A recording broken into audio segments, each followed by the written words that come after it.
Bueno, siendo las 8 de la noche, Edgar Quiroz, su servidor, presidente del Colegio de Pediatría de Estado de México, capítulo de Ecatepec. La doctora Erika Saldaña nos dice que linda noche. Un favor, nada más les pedimos por el momento micrófonos y cámaras eh, en silencio para dar inicio a la plática correspondiente al mes de octubre con la doctora Rosa Valentina Vega Rangel, excelente ponente, que nos debía esa plática, ya nos había dado la plática en meses pasados sobre la rehidratación oral, que quedó muy clara, cuáles son las soluciones que debemos de dar y cuáles son las que debemos de evitar. Y ahora ya con ese compromiso que habíamos quedado, ya nos va a hablar sobre la rehidratación ahora intravenosa. Algunas situaciones en las que vamos a tener bien a ver. Y dejo los micrófonos a la doctora Amalia para que nos presente, por favor, la doctora Amalia a nuestra invitada de esta noche, por favor.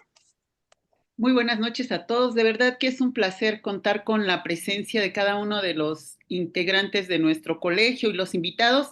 Y por supuesto, para mí es un placer y un honor presentar a la doctora Rosa Valentina Vega. Ella es cirujana egresada, médico cirujano egresada de la Facultad de Medicina de la UNAM. Ella fue ex residente de ex jefa de residentes del INP mientras estuvo haciendo la especialidad en pediatría y en el Instituto Nacional de Pediatría. Y ahí mismo hizo la especialidad en urgencias pediátricas. Actualmente ella es médico adscrito del servicio de urgencias y nos hace el favor de compartirnos su experiencia con respecto al manejo de soluciones intravenosas en pacientes con deshidratación eh, pues que requiere el manejo de una solución. Doctora Rosa Valentina, un gustazo de verdad, vale, que contarte entre nosotros y bueno, el escenario es tuyo. Muchísimas gracias y gracias nuevamente por la invitación. Justamente platicaba hace unos momentos con los coordinadores de este capítulo Ecatepec, que ha sido tan, observo que son muy, muy persistentes en esta parte de la profesionalización. Y justo les decía que en esta sesión, yo sé que ya hablamos de todos los beneficios de la terapia de rehidratación oral, que sigue siendo pues la piedra angular en el manejo de los líquidos cuando estamos ante un paciente con deshidratación aguda.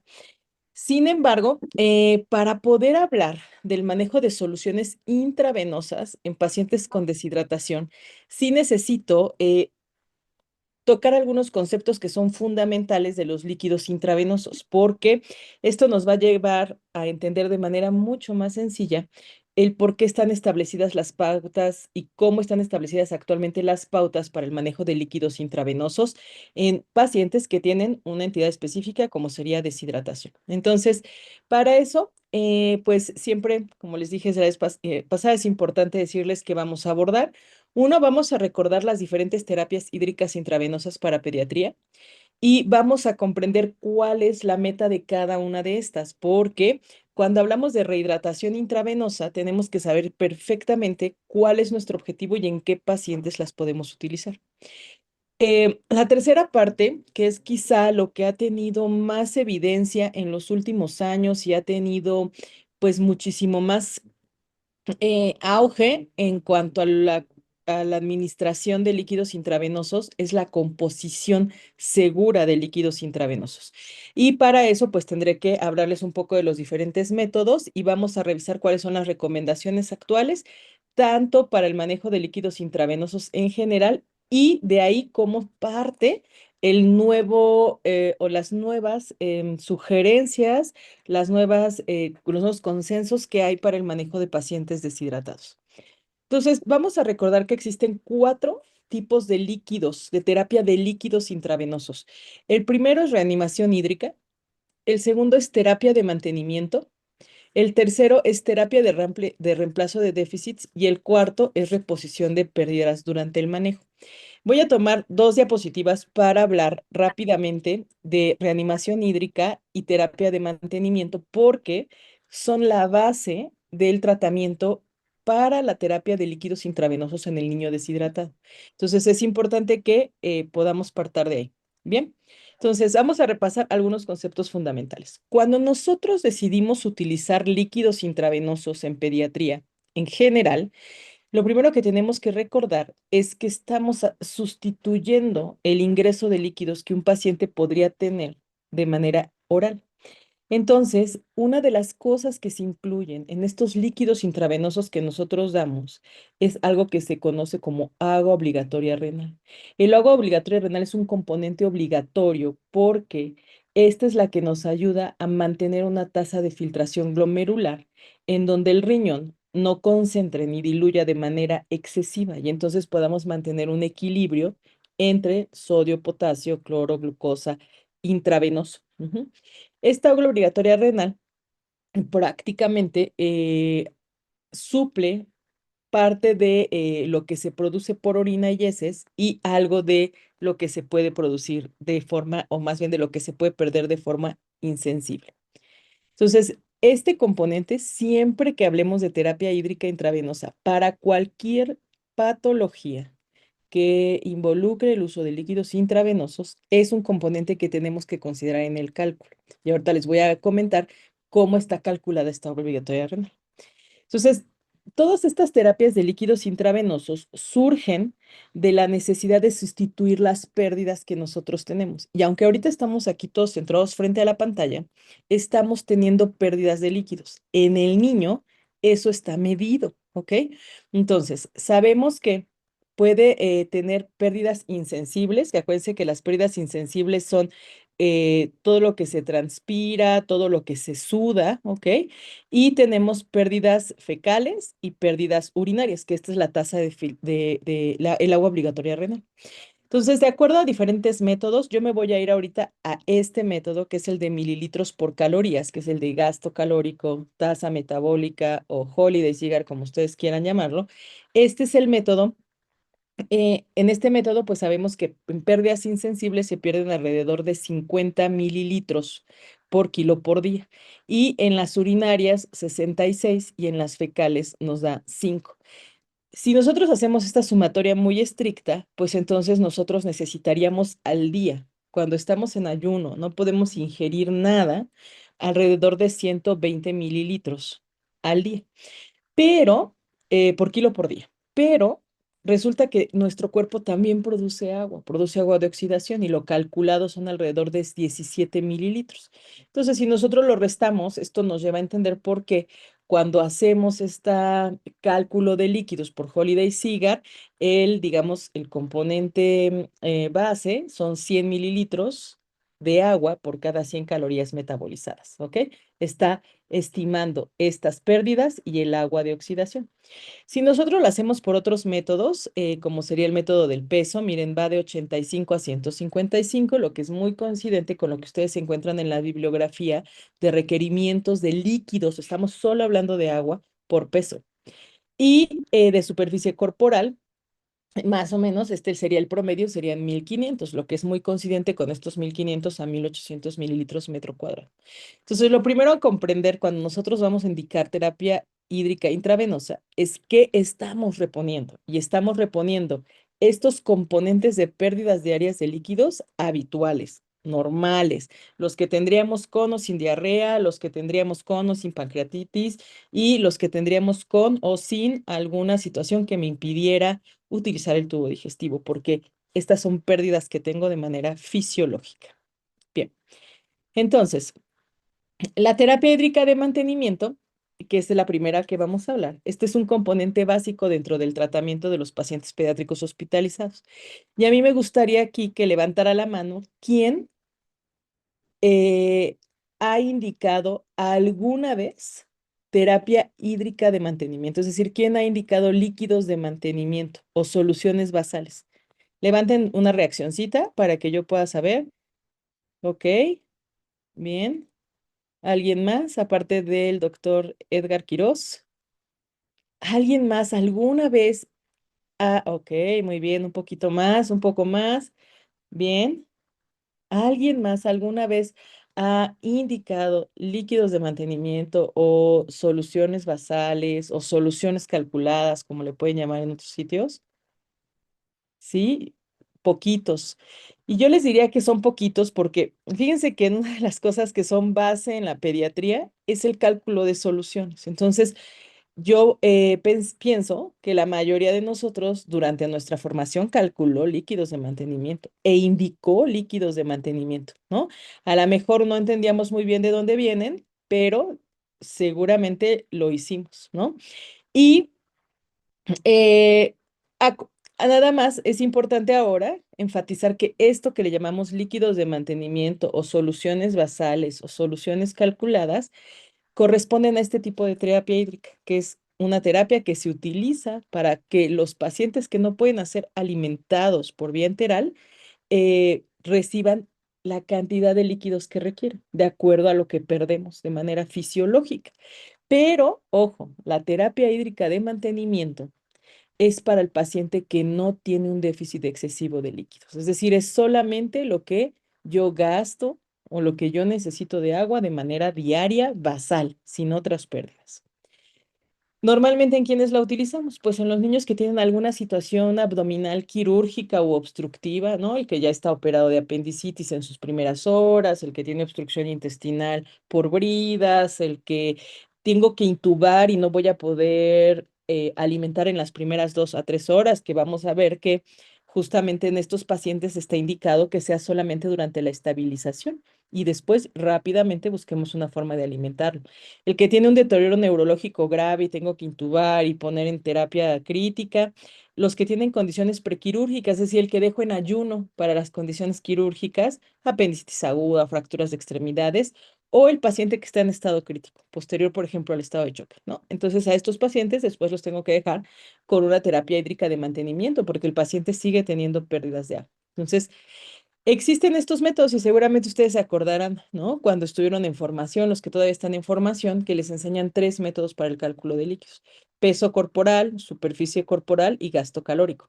De manera teórica, y no me dejarán mentir, a todos nos enseñaron que peso corporal era para el menor de 10 kilos, que superficie corporal era para el mayor de 10 kilos y hace apenas unos años empezamos a toparnos mucho más frecuentemente con el método de gasto calórico, que lo único que hace es dividir de acuerdo al peso los mililitros que se requieren, que les recuerdo, pues es el que se considera actualmente el más apegado a la fisiología, porque sabemos que la cantidad de agua no es directamente proporcional al peso. Si eso fuera, nosotros tendríamos que tomar 8 litros de agua o 6 litros de agua o 7 litros de agua, y no pasa así, ¿de acuerdo? Las necesidades de líquidos van de acuerdo al metabolismo del agua. Superficie corporal, casi todo lo que está escrito de superficie corporal viene de estudios traslapados, más bien, o viene tomado de estudios de farmacología, en donde se veía la cinética de los medicamentos. Entonces, todas estas fórmulas que conocemos, la fórmula de Du Bois que conocemos para el cálculo de superficie corporal, pues es una regresión lineal, ¿no? Idealmente tendríamos que utilizar un normograma. Entonces, ya cuando uno entra a buscar más evidencia de cómo están estimados estos cálculos, nos vamos a dar cuenta que quizá el más fisiológico, el que más se acercaría, sería gasto calórico. Nada más hay que recordar 2 cosas para gasto calórico, porque la clase, pues la sesión, el seminario de hoy no es de líquidos de mantenimiento. Uno es que hay un límite. O sea, cuando yo calculo líquidos de mantenimiento por Holiday Cigar, mi límite son 2.400 mililitros al día. Es decir, yo no tendría por qué tener a un paciente con más de 100 mililitros por hora si lo único que estoy haciendo es reponer o es dar líquidos de mantenimiento o basales. Y siempre hay que ajustar al peso ideal en caso de obesidad, lo que en nuestro país es altamente frecuente. Entonces, tengo que ajustar al peso ideal para la edad, al percentil 50, los líquidos, porque si no, yo voy a estar sobreestimando la cantidad de líquidos que necesita el paciente. Entonces, bueno, esta parte es algo que sí era importante comentar porque pues de ahí parte un poco cómo le vamos a hacer para reponer en el niño deshidratado. Y yo solo quería comentarles que aunque no hay un estudio formal que haya comparado con ensayos clínicos aleatorizados, doble ciego, estos tres métodos, sí hay que reconocer características importantes. Una, ustedes vean, este estudio es súper viejito, pero a mí me gusta mucho porque representa muy bien lo que pasa con el cálculo de las soluciones. Este método que está aquí arriba sería el cálculo por Holiday-Sigar, ¿de acuerdo? Este que está aquí es superficie corporal. Y si ustedes observan, cuando nosotros utilizamos superficie corporal en los pacientes que pesan entre 6 y 11 kilos, suele subestimar la cantidad de líquidos que se necesitan, ¿ok?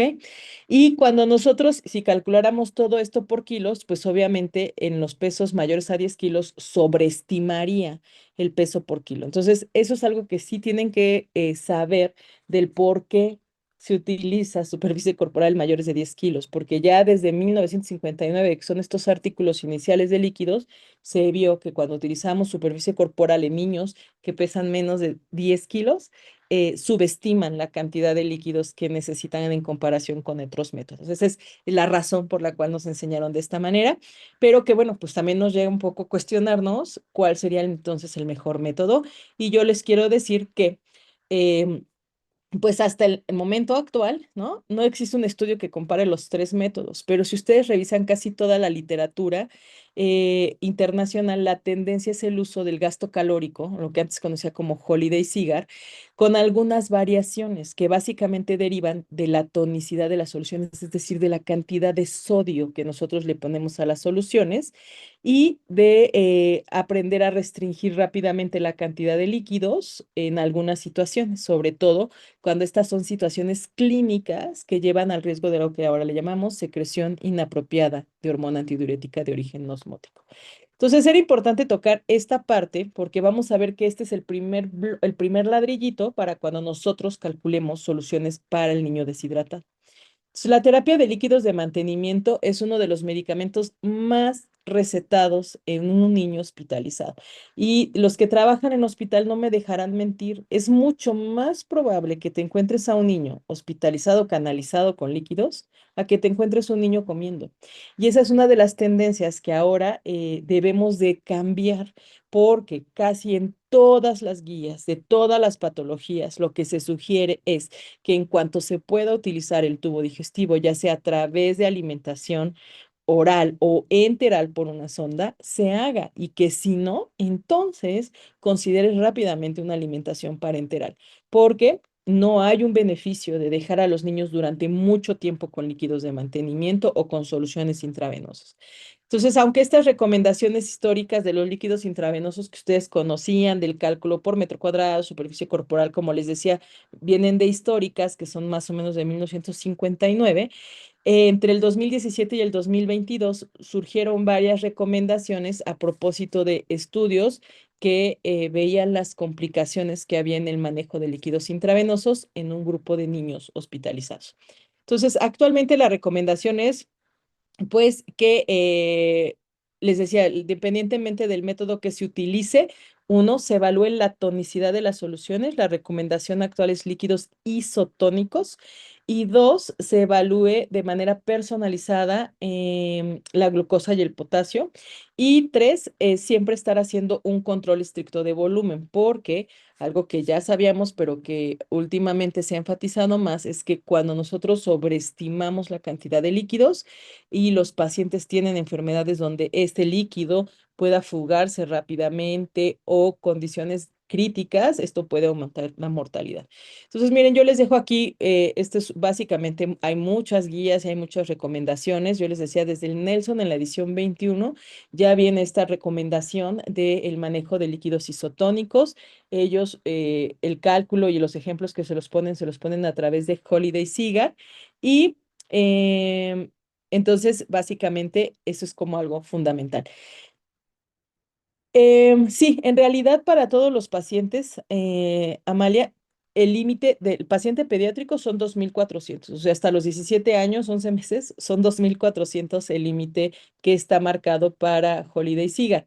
Y justamente, Yasmín, en el caso del paciente con desnutrición, ahorita les voy a decir porque sí tenemos que hacer un ajuste. No en cuanto al volumen, ¿eh? El volumen no, pues lo vas a calcular en ese paciente de acuerdo a Holiday Cigar. Y como es un paciente desnutrido, pues te va a dar un peso pequeñito, ¿ok? Ahí no se hace ajuste. Nada más que en el paciente desnutrido, nuevamente, lo que tienen que tener mucha más precaución es la tonicidad de las soluciones, o sea, la cantidad de sodio, que es en realidad uno de los elementos que pues le dan seguridad a las soluciones intravenosas. Y ahorita vamos a hablar de eso. Entonces, la composición, pues les decía, las recomendaciones actuales son usar soluciones cristaloides isotónicas que tengan entre 130 y 154 o algunas como la NICE dicen al menos 75 miliequivalentes por litro. Y si existe el riesgo de retención hídrica, considerar una restricción, ¿de acuerdo? Ya sea al 80% o al 60% de las necesidades. Es decir, le vamos a quitar el 20 o el 40% del volumen total. Ejemplo, si yo tengo un niño que pesa 10 kilos y voy a calcularle unas soluciones de mantenimiento, ¿no? Por Holiday Cigar, entonces a ese paciente, por Holiday Cigar, le tocarían 1000 mililitros de agua. Ujú. Pero si ese paciente tiene alguna patología donde tenga este riesgo de hacer una secreción inapropiada de hormona antidiurética de origen no osmótico, a esos 1000 mililitros le tengo que quitar el 20% al 40% del volumen. Es decir, que en lugar de pasarle 1000, le voy a pasar eh, 800 o 600, dependiendo de la situación clínica. Ujú.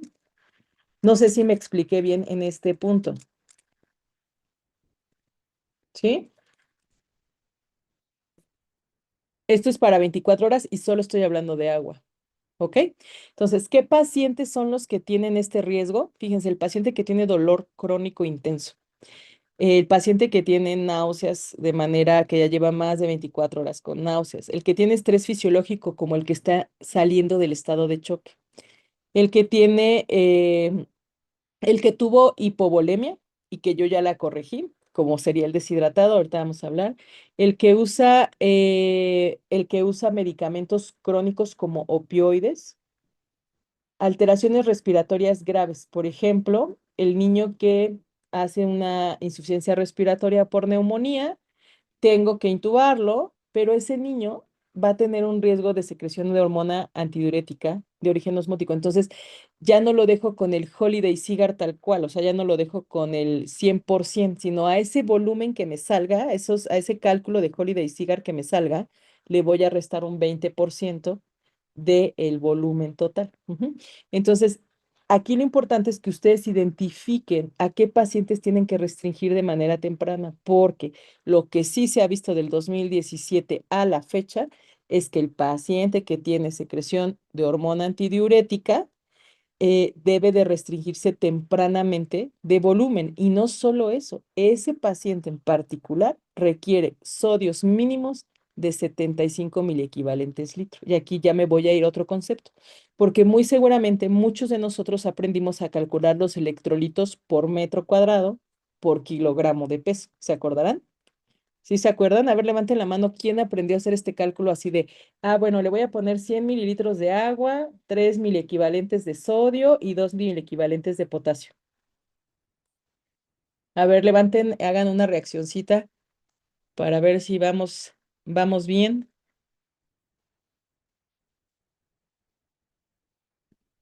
¿Quién se acordará de esta parte de sí, a mí me hacían calcular, ¿no? Entonces, algo que ha cambiado actualmente es que ya no tenemos que hacer ese cálculo siempre, porque vamos a ver que en la mayoría de los casos vamos a utilizar ahora más bien una concentración estándar de las soluciones, ¿ok? Muy bien, entonces, y la tonicidad de las soluciones es el parámetro en el que más se ha puesto, pues, importancia, porque ya se vio que el utilizar soluciones con sodios por debajo de 75 miliequivalentes en pacientes que tienen riesgo de hormona antidiurética de secreción inapropiada de hormona antidiurética o que tienen la necesidad de líquidos intravenosos puede ser riesgoso por el desarrollo de hiponatremia, ¿ok? Entonces, fíjense bien, lo primero era reconocer los métodos. Les comenté ahorita la evidencia actual nos lleva a la gran mayoría a utilizar el método de gasto calórico, que es Holiday-Sigar. Dos, aprender que el sodio en las soluciones tiene que ser isotónico, ¿ok? Y tres, que en los pacientes que tienen riesgo de CIJAD tengo que hacer una restricción rápida. Entonces, hablando de los líquidos de mantenimiento, ojo, las soluciones calculadas o las soluciones basales no corrigen deshidratación. Sirven para evitar que el niño se deshidrate. Pero si yo tengo un paciente realmente deshidratado, no puedo solo dejarlo con líquidos de mantenimiento, porque los objetivos de los líquidos de mantenimiento, que son los que ustedes ven aquí, son preventivos, son evitar deshidratación, evitar trastornos electrolíticos, evitar cetosis, evitar catabolismo proteico, pero no son corregir la deshidratación. Eso es un error muy común. Por eso se los enfatizo, porque dicen, no es que le puse soluciones calculadas porque lo vi un poco deshidratado. Pero los líquidos de mantenimiento no son para eso. Los líquidos de mantenimiento, ya quedamos, son para el niño que no puede comer de forma transitoria por cualquier situación y entonces yo le repongo o más bien aplico por vía intravenosa lo que perdería de forma diaria. Bien. Entonces, acuérdense que los líquidos en general intravenosos se componen de agua, de sodio, de potasio y muy importantemente de glucosa, porque a diferencia del adulto, en los niños, sobre todo si el niño pesa menos de 40 kilos, tengo que ponerle glucosa sí o sí. Cuando yo utilizo el cálculo de Holiday-Sigar, y con una glucosa al 5%, estoy cubriendo alrededor del 20% de las necesidades calóricas del paciente. Ujú. Entonces, ay, perdón, me autolevanté la mano. Déjenme, me autobajo la mano. Entonces, esto es algo como importante, ¿no? Cuando utilizan Holiday Cigar ya no tienen que estar haciendo este cálculo de líquidos de glucosa kilo minuto, que todos seguramente se acordarán, pues que sí era, pues que sí era un poco latoso, ¿no? Porque teníamos que estar calculando. Pero ahorita si ustedes hacen el ejercicio con cualquier paciente, un paciente de 10 kilos al que le ponen glucosa le ponen una solución glucosada al 5% para calcular sus líquidos, siempre con Holiday Cigar les va a dar entre una glucosa kilo minuto entre 2,1 y 3,4 dependiendo del peso del paciente, pero se mantiene en este porcentaje de calorías. Y yo les decía que la tendencia actual en toda la bibliografía que ustedes busquen es a terminar rápidamente con los líquidos de mantenimiento porque pues ahora hemos observado que tener a los pacientes en ayuno mucho tiempo no es favorable. Cada día que nosotros dejamos a un niño en ayuno con líquidos intravenosos, este va a perder el 1% de su peso. Es decir, imagínense una hospitalización de 5 días, ya lo desnutrimos, ¿bien? Entonces, por eso la tendencia actual es que nosotros rápidamente busquemos otras formas de alimentar a este paciente. Y justo, bueno, les comentaba que estas recomendaciones de que ahora lo más importante es la tonicidad de las soluciones, es decir, la cantidad de sodio por litro que hay en una solución, surge de reportes de encefalopatías por hiponatremia en niños que habían sido operados de apendicitis. Y entonces estos niños se complicaban, tenían convulsiones, daño cerebral importante y aumentaba la mortalidad. Por esa razón es que se empezaron a hacer una serie de recomendaciones y entre el 2017 y el 2022, si ustedes observan, casi todas las guías dicen líquidos isotónicos en los pacientes hospitalizados y la recomendación es utilizar cuando menos 0,45%, que sería 75 miliequivalentes litro de sodio, hasta 0,9. O sea, aquí el intermedio sería un Ringer lactato, ¿de acuerdo? Que tiene 131 miliequivalentes. Pero entonces ahora ya no partimos del cálculo del sodio por kilo o por metro cuadrado, sino de la tonicidad de la solución, ¿ok? Solo lo que sí dicen todas las guías, y esto pues nosotros lo vivimos mucho, se los platico porque en el instituto nos pasa, dice, tenga precaución en ciertos pacientes. ¿Cuáles? Pues los que tienen cardiopatías congénitas, los que tienen enfermedades hepáticas, patologías oncológicas, insuficiencia renal, quemaduras graves o neonatos, porque en estos pacientes la cantidad de sodio puede ser distinta. Entonces, Lo que nosotros hacemos, digo, esto se los platico de manera general porque cada hospital tendrá que hacer su propio lineamiento, pero al menos nosotros en el servicio de urgencias pediátricas es niño sano que llega por cualquier situación prequirúrgica, quirúrgica, que no tiene cardiopatía, neumopatía, nefropatía, le dejamos soluciones calculadas con 154. Pero si el niño está desnutrido, les puedo decir que son niños que no toleran sodios de 154. A ese niño, si tú le pones sodio 154, va a estar edematizado en las siguientes horas. Entonces a esos niños les dejamos un sodio más bajito, ¿ok? Y al que tiene cardiopatías y hepatopatías, también les dejamos un sodio más bajito porque en esos niños su fisiología de hipervolemia es diferente, ¿ok? Entonces, esto dependerá de cada uno, pero en términos generales, un niño sano, eutrófico, que va a pasar un procedimiento quirúrgico, a una tomografía y necesita un ayuno, pueden utilizar el método de Holiday-Cigar para el cálculo del agua, dejando 154 miliequivalentes por litro de sodio, es decir, una fisiológica, o ahora, seguramente, no sé si ustedes han visto en los hospitales, ya hay algo que se llama salino mixta, que tiene glucosa al 5% con sodio 154.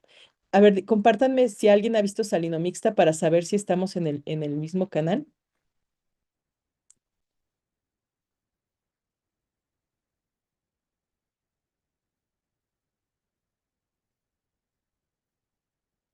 ¿Sí? Entonces, ahora lo que estamos usando es justamente esta. Y sí, lo que dice José Ángel, ¿no? Si la solución glucosada al entrar al torrente sanguíneo, claro, si la metes solita sin glucosa, pues obviamente se va a volver hipotónica. Por eso las soluciones intravenosas para cualquier terapia, ¿eh? Ya sea para mantenimiento o ahorita lo que vamos a ver para diarrea, tiene que llevar sodio, glucosa y dependiendo de la condición renal del paciente, potasio. Entonces, no podemos meter grandes cantidades de glucosa. Ujú. Entonces, nada más sí, pues estas consideraciones especiales. Ahorita vamos a ver que la recomendación es que en el paciente con estado de choque, que no está deshidratado, después de la reanimación hídrica se realice la restricción de líquidos, como hace rato les platicaba. ¿Por qué? Pues porque tener sobrecarga de líquidos en estos pacientes se asocia con mayor mortalidad. El niño que está intubado, también se sugiere una restricción temprana de líquidos, porque fíjense que ese niño sí sigue teniendo pérdidas de líquidos, pero si ustedes lo reflexionan, en realidad las pérdidas insensibles por respiración están disminuidas porque está en un circuito cerrado. Entonces a ese niño le quitamos un 20% de los líquidos de 24 horas porque pues ya sabemos que no los va a necesitar y la sobrecarga hídrica no favorece la recuperación para los niños que tienen necesidad de intubación orotraqueal por causas pulmonares.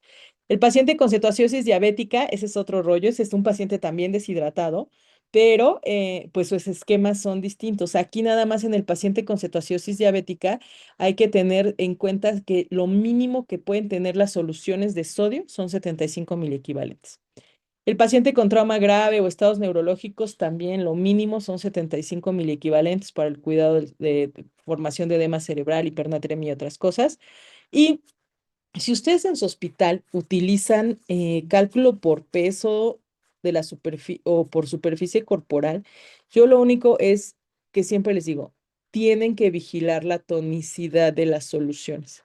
Y para muestra un botón. Les voy a poner ahorita justo en el chat, por eso era muy importante esta parte del chat. Todos se acordarán cuando recibíamos a los niños con enfermedad hipertrófica de píloro.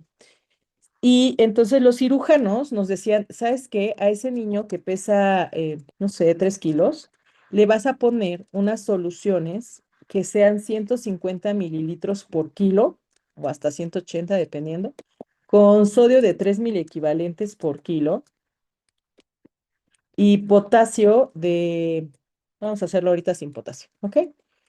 Y entonces estas soluciones, pues les daban que necesitaba el paciente una agua total de 450 mililitros en 24 horas. Vayan haciendo el cálculo para que vean que no me lo estoy inventando. Con 9 miliequivalentes,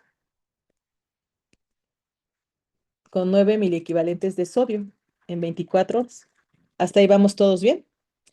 Pero si nosotros sacáramos la tonicidad de esas soluciones, fíjense que está súper bajita. ¿Y cómo la sacamos?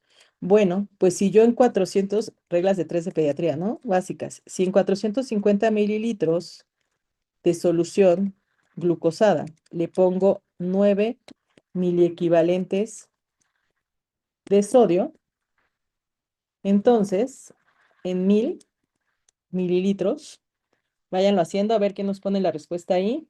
Vamos a ver si van conmigo.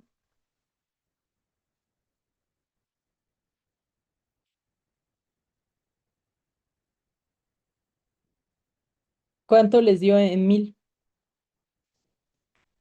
mililitros de solución?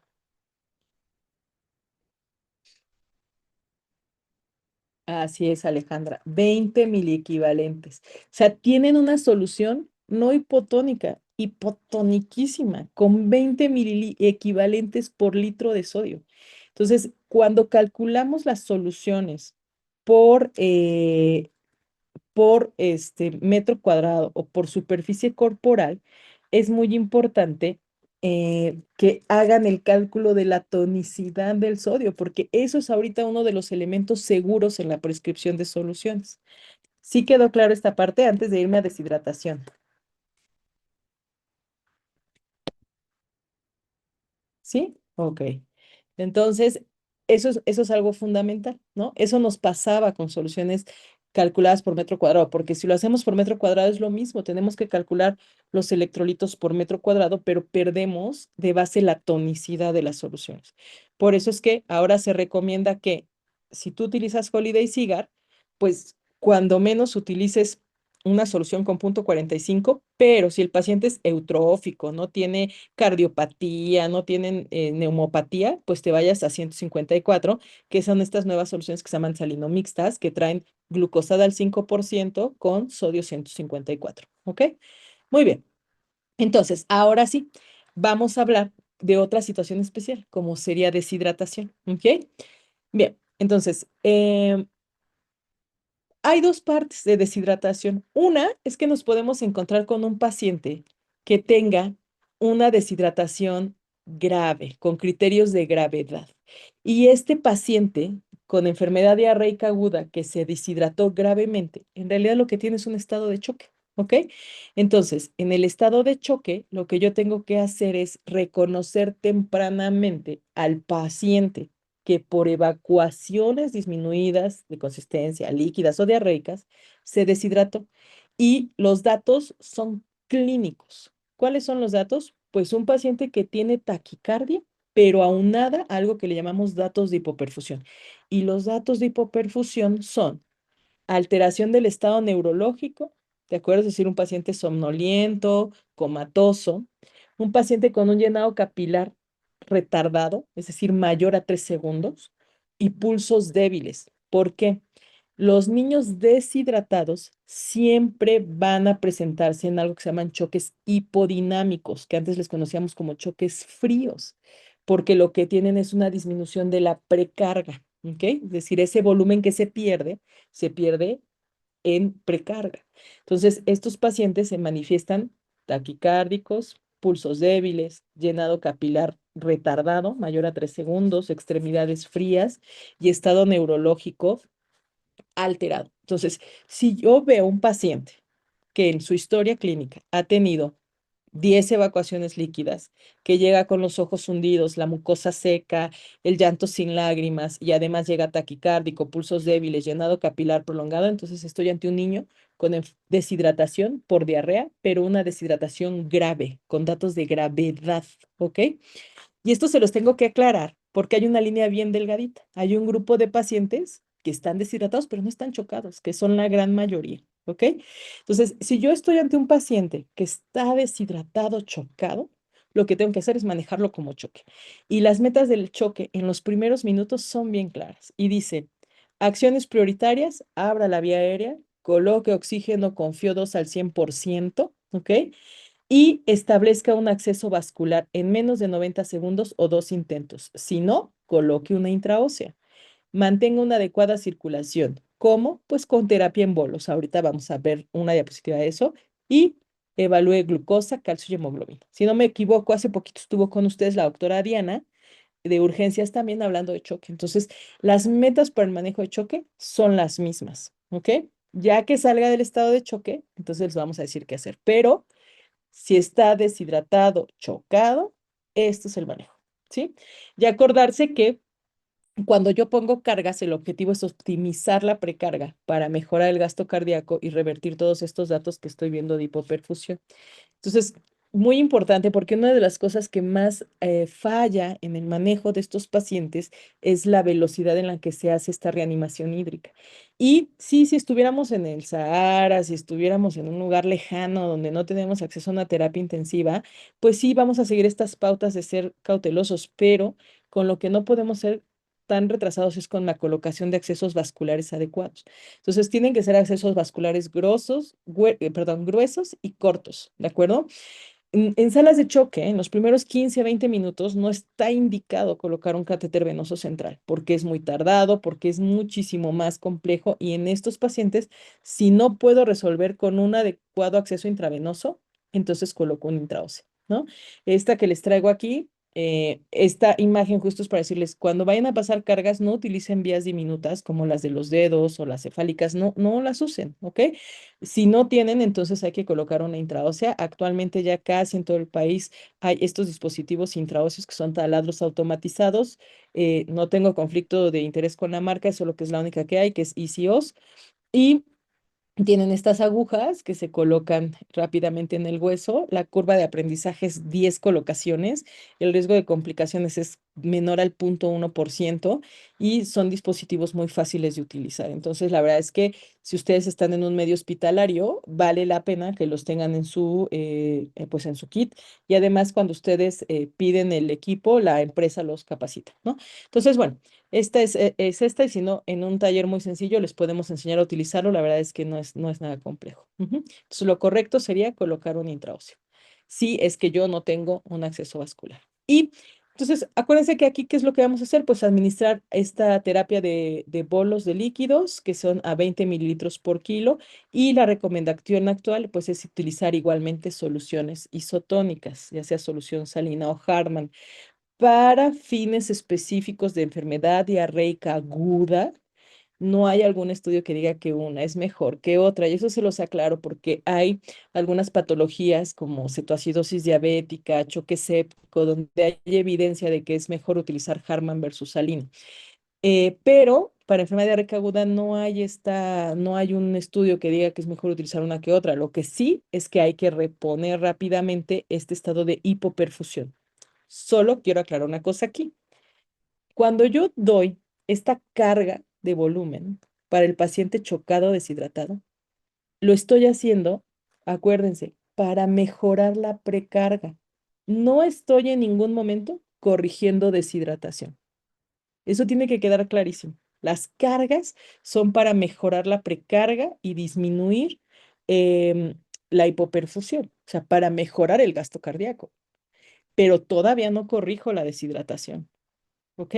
¿Por qué? Pues porque resulta que cuando yo coloco soluciones intravenosas en el plasma, pues estas soluciones se van a mover hacia el intersticio y hacia el espacio intracelular. Entonces, las cargas duran de 20 a 30 minutos en el espacio, en el plasma, ¿ok? No me sirven para rehidratar al paciente porque es algo rápido y se van a mover hacia otros sitios dependiendo de las características del paciente. Entonces, cuando yo paso cargas, solo estoy mejorando el gasto cardíaco. Pero después de que el paciente ya tiene mejorado el gasto cardíaco, tengo que analizar qué tipo de líquidos intravenosos voy a dejar. ¿Ok? Entonces, para el choque hipovolémico no hemorrágico, que sería el que se presenta en la enfermedad diarreica aguda, pues lo aceptado actualmente y desde 1960 es que el manejo inicial debe ser con líquidos cristaloides. Lo que les decía, no hay un consenso que diga que es uno mejor que el otro. Y lo que sí, pues iniciar con 20 ml por kilo hasta 60 mililitros por kilo o hasta antes de que mejore la perfusión para siempre vigilar datos de sobrecarga, ¿ok? Pediatips o urgencia tips, yo les diría, si están ustedes ante un paciente que tiene enfermedad diarreica aguda con deshidratación y consideran que el estado de choque es secundario a la deshidratación, ese paciente no va a requerir más de 3 bolos de líquido. Porque si ustedes lo piensan, significa que ese paciente tendría que tener un déficit del 60% del volumen. Entonces, en ese caso, cuando yo llego a los 3 bolos y mi paciente no mejora del estado de choque, debo de considerar que estoy subestimando pérdidas, es decir, que este paciente tiene pérdidas de otro origen o que tiene una etiología diferente, por ejemplo, un choque séptico, porque el choque séptico yo ya sé que sí puede necesitar otras medidas. El choque hipovolémico por diarrea no va a necesitar aminas. Es un choque que está producido porque perdimos mucho volumen. Entonces, esos pacientes no requieren aminas. Esos pacientes mejoran antes de 3 cargas de volumen, ¿ok? Eso es muy importante tenerlo en cuenta porque a veces nos quedamos como encasillados de, sí, viene deshidratado, viene por diarrea, oye, pero ya vas en la 3.ª carga y el paciente no mejora. Sí, pero es por la deshidratación. No, un paciente que está deshidratado va a mejorar antes de estas 3 cargas. ¿Ok? Hasta aquí vamos bien en la parte de qué vamos a hacer si el niño viene deshidratado, chocado. ¿Sí? Levanten el pulgarcito si todo bien. Un pulgarcito. Miren así, un pulgarcito si todo bien. Ok. Es que miren, en esta, ok, muy bien. Dices por eso que después de 3 bolos, valorar el uso de aminas. Es correcto. Y ahí, doctor José Luis, no, José Ángel Dueñas, considerar que a lo mejor no estoy nada más ante un choque hipovolémico. De hecho, puede haber choques mixtos en donde sí tenga algo de hipovolemia por diarrea, pero a lo mejor mi mayor componente, mi mayor elemento es un choque séptico. Ujú. Ok, muy bien. Entonces, ya vimos lo que es la terapia en bolos, ¿ok? Nada más siempre consideren esta parte. Bien. Viene la tercera, que es la terapia de reemplazo de déficit. Esta es la que voy a utilizar para el paciente con deshidratación. Y es que miren, esto yo les digo, creo que la forma más fácil de entenderlo es con una tarjeta de crédito. O sea, ustedes tienen una tarjeta de crédito, compran algo, ¿de acuerdo? Y van pagando una cuota, mínima mensual, o sí, una cuota mensual, ¿no? Pero si de pronto tú gastas más, pues tienes que pagar más. O sea, ya con la mínima que estabas pagando mensualmente, no es suficiente.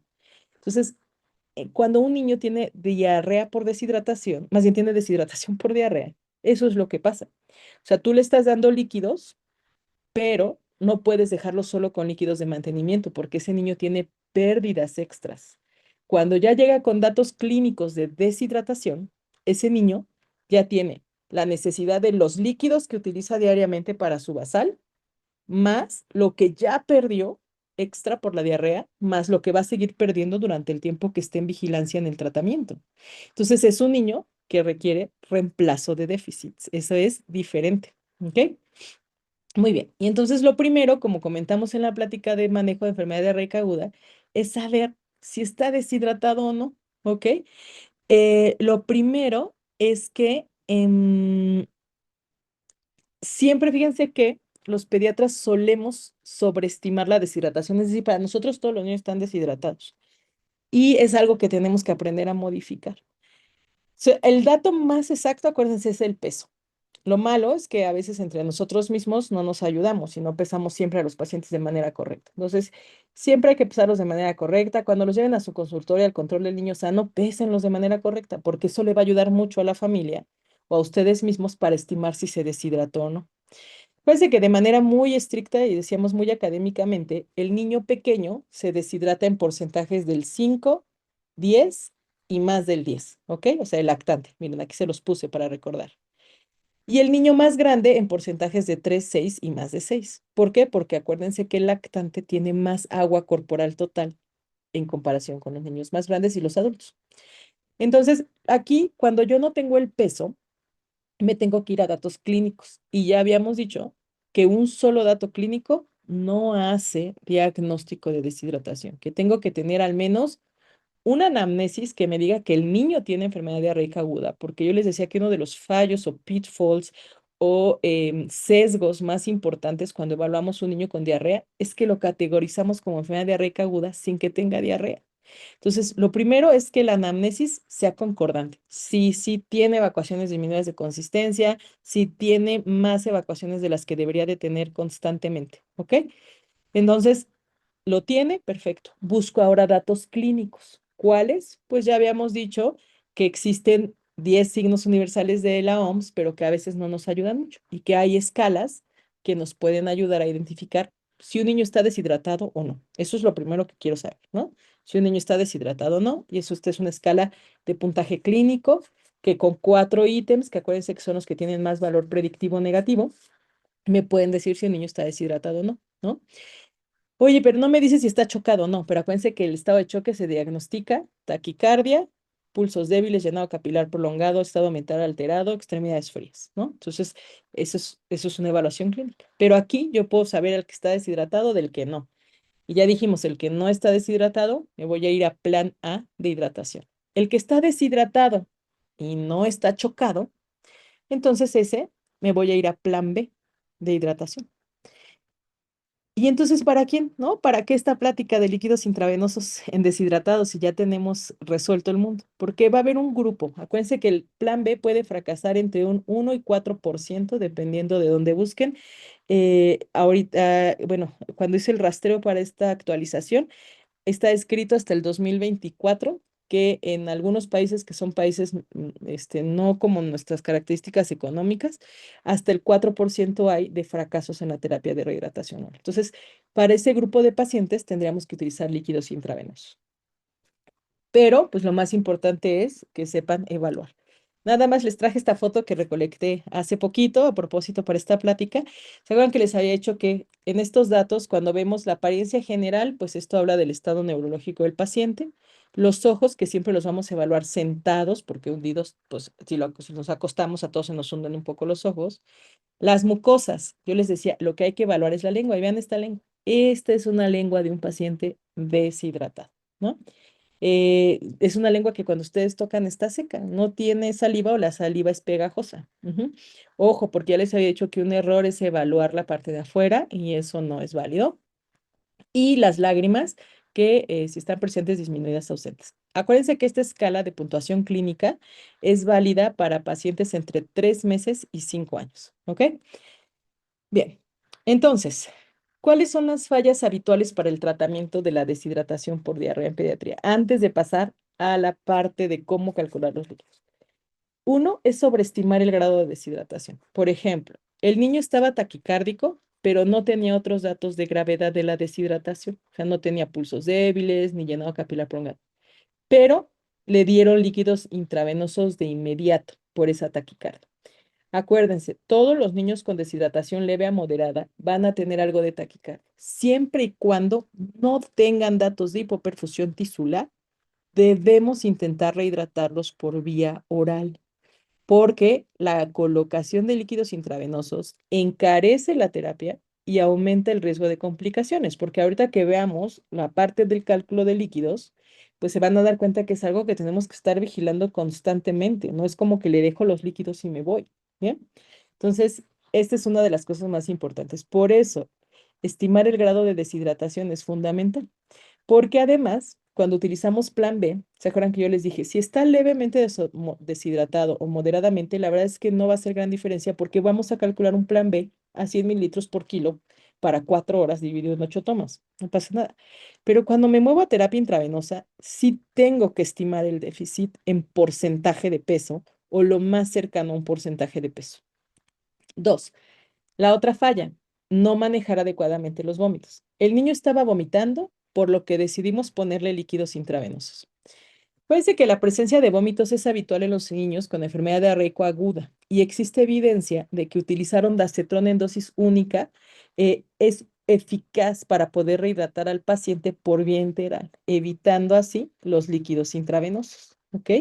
Entonces, esto es muy importante porque em, justamente, como decía el doctor José Ángel Dueñas, pues el vómito sería lo primero, pero no es una contraindicación. Acuérdense que hablamos de que el ondansetron tiene un excelente nivel de evidencia para quitar el vómito asociado a enfermedad diarreica aguda y poder rehidratar al paciente por vía oral. Entonces, justamente se los puse aquí porque pues es uno de las fallas más comunes en el tratamiento. Y la otra es que no se consideren otros diagnósticos diferenciales. Por ejemplo, el paciente había estado vomitando durante los 3 últimos días. Simplemente asumí que tenía la enfermedad diarreica aguda con deshidratación, como estaban llegando todos los niños, pero pues resulta que tenía una pancreatitis aguda. ¿Se acuerdan que les dije que una de las fallas más comunes en diarrea es que la diagnosticamos inadecuadamente, enfermedad diarreica aguda? Cuando digamos que un niño tiene enfermedad diarreica aguda, debe de tener no solo vómitos, también tiene que tener evacuaciones disminuidas de consistencia. Si ustedes se enfrentan a un paciente que tiene vómitos prolongados, es decir, 24, 48 horas sin diarrea, piensen en otros diagnósticos diferenciales, porque ahí pues tengo que buscar otro tratamiento y otros estudios. Bien, entonces, ¿cuáles serían los pacientes que tienen que moverse a terapia hídrica intravenosa en el contexto de deshidratación? Uno, el que llegó chocado, ya lo saqué del estado de choque, es decir, ya le pasé una carga y mejoró, y pues ahora tengo que saber cómo lo voy a manejar. Dos, el que tiene fallo al plan de rehidratación oral, que sería el que tiene un hilio, porque acuérdense que en la diarrea se pierde no solo sodio, también se pierde potasio, entonces pueden hacer hilio, o que tiene alguna alteración del estado neurológico que no me permite seguirlo rehidratando, ni siquiera por una sonda, porque no sería seguro. Entonces, a esos niños los tengo que mover a terapia intravenosa. Si se fijan, la verdad es que es el menos de los casos. Pero, ¿qué pasa en nuestra realidad? Que los pediatras somos súper estresados y queremos a todos ponerles soluciones. Quiero decirles que ese chip tiene que cambiar porque el manejo de líquidos intravenosos es mucho más caro y se tiene que vigilar porque están documentadas complicaciones cuando la tonicidad no es la adecuada, el volumen no es el adecuado, no estamos al pendiente del paciente, entonces no son la mejor opción. Y hablando específicamente de enfermedad diarreica aguda, el dar líquidos intravenosos en los pacientes en los que se podría dar terapia de rehidratación oral aumenta complicaciones, aumenta días de estancia hospitalaria y aumenta el número de eventos adversos asociados a la terapia intravenosa. Entonces, si estoy ante un paciente que estaba chocado y ya salió del estado de choque, ¿no? O sea, es decir, ya pasaron estos 15 minutos, ya le pasé la carga, ya mejoró la perfusión. O hizo un hilio y ya no puedo seguirlo hidratando por vía oral, entonces me voy a ir a la terapia intravenosa. Y ahora sí, aquí vamos. En la terapia intravenosa hay que considerar dos cosas. Acuérdense que lo deshidratado es una pérdida extra, ¿ok? Tengo que darle líquidos de mantenimiento al paciente. Entonces, tengo que calcular, tengo que elegir un método. Yo les sugiero, esta es una tabla antigüita que se las puse aquí porque seguramente muchos de ustedes todavía la van a ver en algunos libros, pero del 2020 para acá es muy raro. Primero, pues voy a tener que calcular el mantenimiento, ¿ok? Vamos a hablar de este niño que pesa 10 kilos. Entonces, este niño que pesa 10 kilos, el paso número uno es conocer el peso real y el peso que tenía antes, ¿no? O el peso y el antes de la deshidratación. No, no lo tiene. Resulta que no sabemos. Estamos estimando. Fíjense bien, si no conocen el peso, para que un niño llegue chocado, por lo menos debe de tener más del 10%. Entonces, nosotros normalmente calculamos al 15%, ¿ok? El 15% del déficit, es decir, perdió el 15% del peso. Acuérdense que cuando decimos una deshidratación del 5, del 10 o del 15, nos estamos refiriendo a que perdió el 5% del peso, el 10% del peso o el 15% del peso. Para que un niño llegue chocado por deshidratación, tiene que haber perdido cuando menos el 15%, ¿ok? ¿Quedamos bien hasta ahí? Bueno, entonces, lo primero es, ya que conozco el peso real, ya que sé, si tengo el peso ideal, pues calculo, ¿no? A lo mejor ese niño perdió, si tengo el peso anterior y resulta que perdió un 13%, ah, perfecto. O no lo tengo, entonces voy a calcular siempre al 15%. O puede ser, déjame ver cómo le explico. Ah, ok. O puede ser, por ejemplo, este niño que llegó con ilio, dices, no, pues para mí estaba deshidratado leve. Ah, ok. O sea, tenía una deshidratación del 5%. Ujú. A lo mejor ese no tenía del 15 porque no llegó chocado, sino que el motivo para moverlo a líquidos intravenosos fue el hilio. ¿Hasta ahí vamos bien? ¿Sí?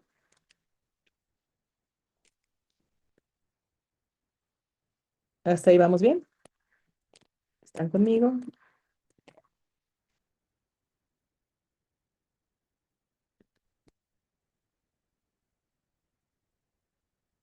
Sí. Ok, perfecto. Entonces, ya que calculé, vayan haciendo la anotación de este paciente de 10 kilos. Vamos a hacer dos ejercicios. El primero es necesidad de líquidos por hilio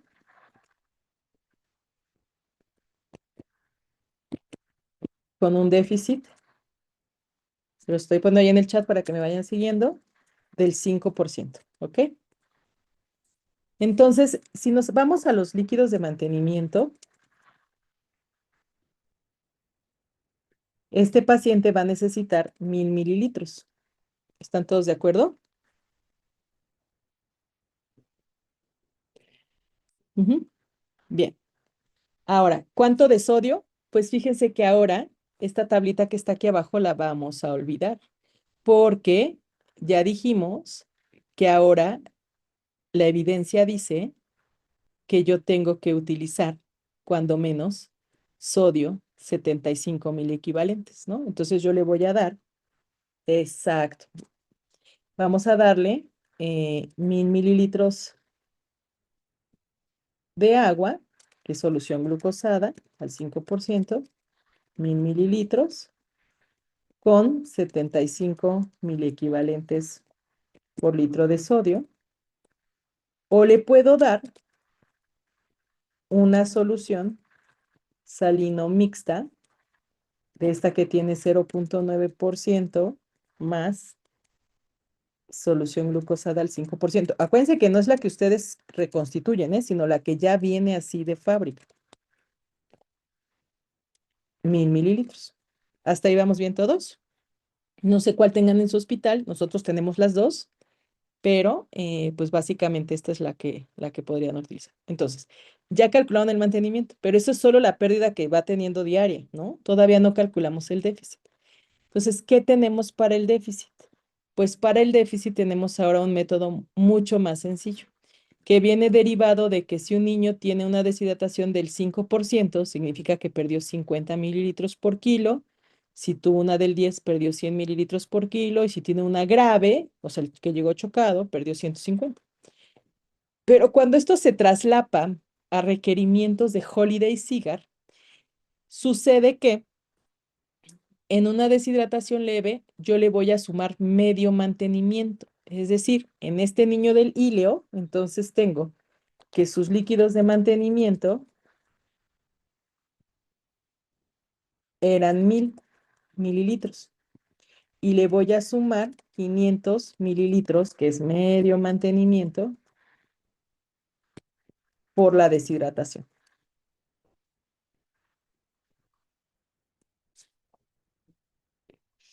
¿Hasta ahí van bien?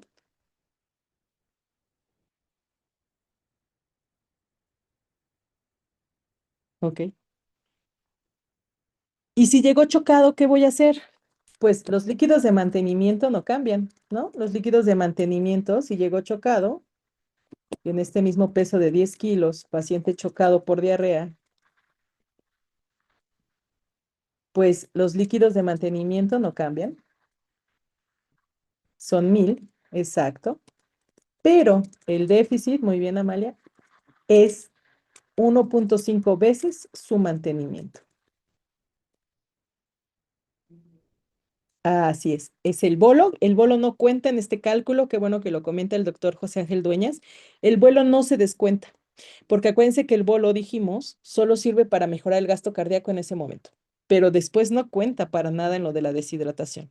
Entonces, no se lo resto, era algo que hacíamos anteriormente y ya está totalmente comprobado que no se debe de restar, ¿no? Entonces, el déficit en este caso, pues sería más otros 1,500, ¿no? O sea, en total le estaría dando 2,500 mililitros en 24 horas. Muy bien. ¿Hasta ahí quedó claro? ¿Y qué hacemos con el sodio? Pues fíjense que está bien padre porque pues ahora ya no tengo que hacer todo este cálculo que viene aquí abajo que ya les volví a poner la tache. Ay, déjenme regreso. Porque antes pues calculábamos que si el líquido extracelular, que si el líquido intracelular, que dónde se movió más, que dónde se movió menos, pero pues ahora con estas recomendaciones lo que hacemos es mantener una tonicidad de las soluciones entre 75 y 154 miliequivalentes litro. Oye, es que yo en el hospital donde trabajo nos gusta meterles a todos 154. Está bien, solo ojo, ese niño al que le pongan 154 lo tienen que estar monitorizando, ¿eh? Porque el 154 lo toleran muy bien los niños eutróficos, bonitos, que no tienen ninguna patología.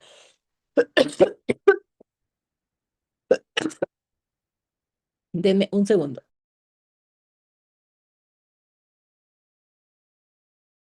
Pero los niños desnutridos, el niño que está, perdón, con alguna otra patología, no tolera 154, se hincha rapidísimo.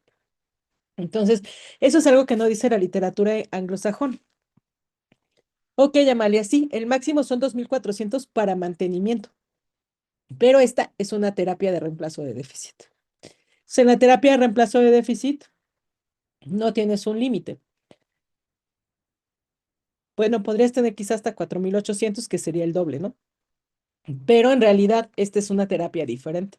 O sea, por eso les decía, es muy importante que tengan claros los objetivos cuando ponen líquidos de mantenimiento o soluciones calculadas o basales y el objetivo cuando ponen terapia hídrica intravenosa para deshidratación. Porque aquí es diferente. Aquí tienes que sumar el mantenimiento más el déficit y pues claro que el volumen va a rebasar estos 2,400. ¿Ok? Entonces, la manera más sencilla de hacerlo actualmente, si ustedes revisan las guías de la NICE, si revisan un poco de dónde vienen estas recomendaciones del plan C, ¿no? Pues vienen derivadas de este método. Ahora, solo hay una consideración. Les dejé aquí un esquema que ahorita les voy a enseñar una modificación, pero si tú tienes un niño con diarrea y está deshidratado, acuérdense, lo primero es categorizar. ¿Es una deshidratación leve a moderada? Perfecto. Le doy hidratación oral, plan B, ¿no? Y ya les dije que la guía de práctica clínica, no sé muy bien por qué, todavía no lo entiendo. Las leves las movió a plan A.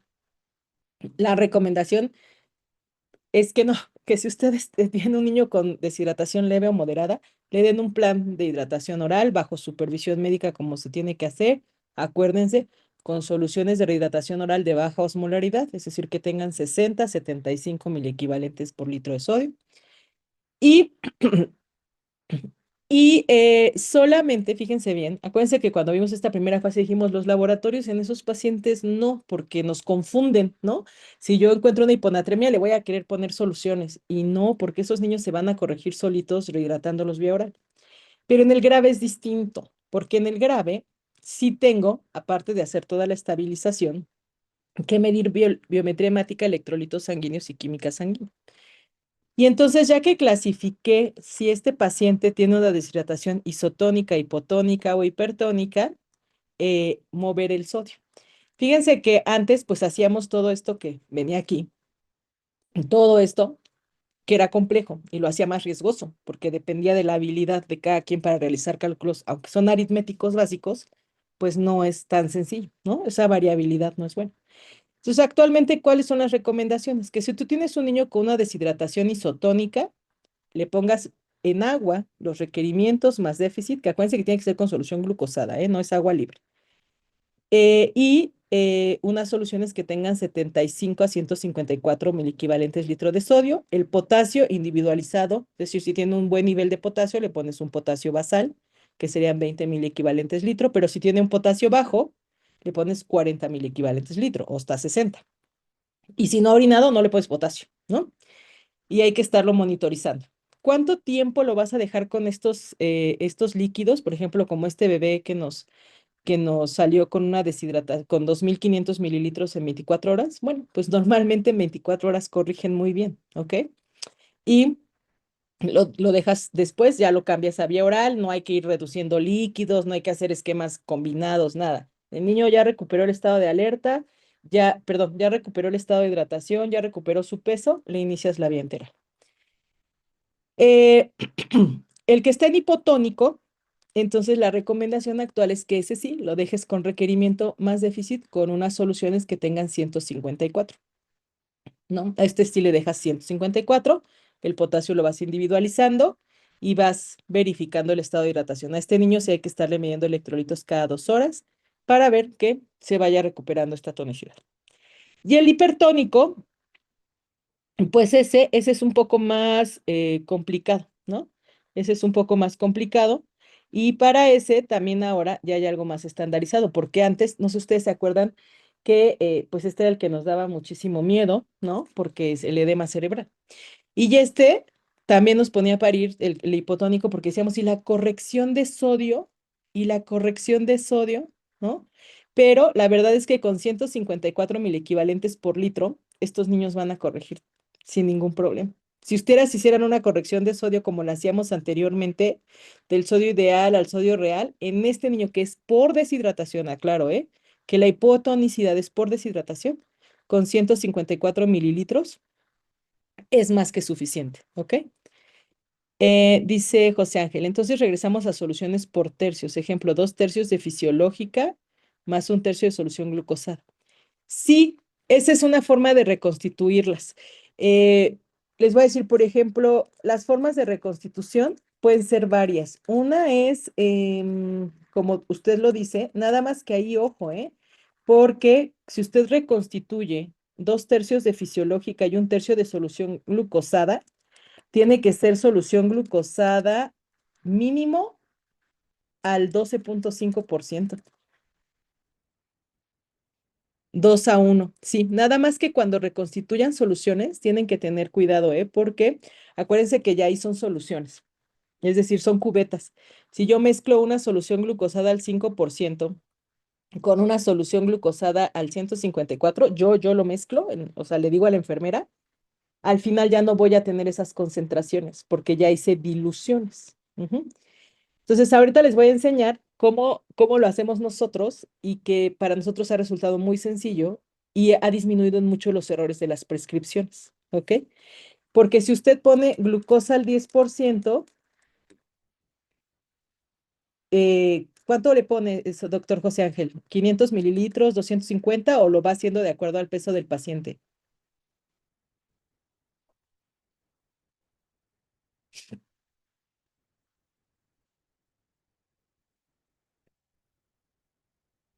De acuerdo al paciente. Ok, vamos a hacer un ejemplo bien sencillo.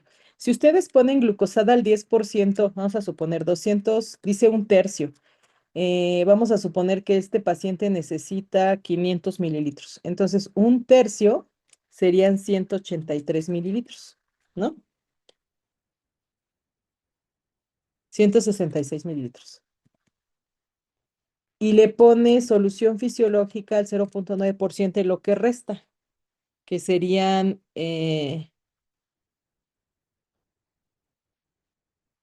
334 mililitros. ¿Ok? Vamos a hacer este ejemplo.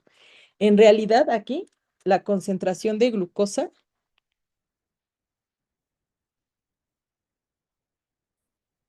está no al 10%, sino al 3.3%. O sea, es bien bajita, ¿ok? Y la de sodio, o sea, es una solución glucosada al 3.3. Y la de sodio está a 0.6%, porque ya mezclamos, ahí ya hicimos mezclas. Entonces, ahorita yo les voy a decir para que no se hagan bolas cómo lo hacemos nosotros y nos resulta muy, muy práctico. Entonces, nada más hay que tener cuidado porque cuando son deshidratación Bueno, cuando es una hipotónica, les digo, ya no se necesita hacer esta corrección porque ya vimos que dejando este 154 de sodio, van perfectamente a corregir.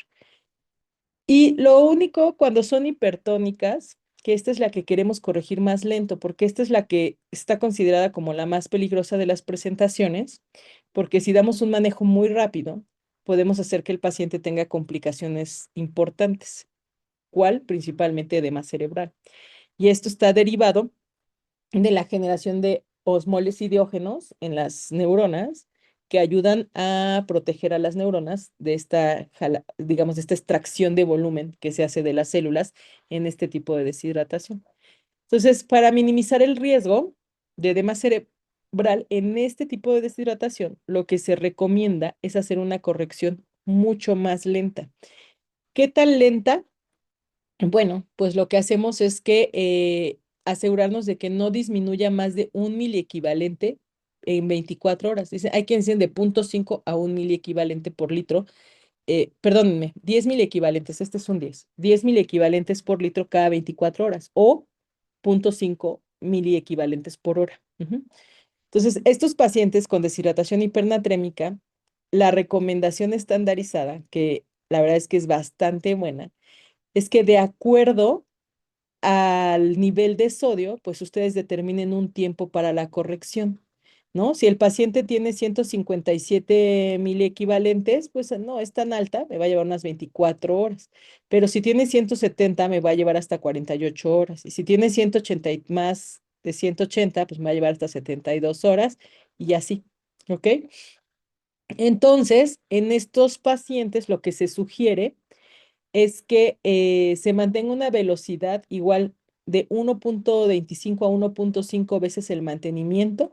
Y aquí la concentración de sodio, fíjense bien, es con 0,45%. Miren, solución glucosada al 5% con mitad de fisiológica, o sea, es al 0,45 y con este volumen, ¿no?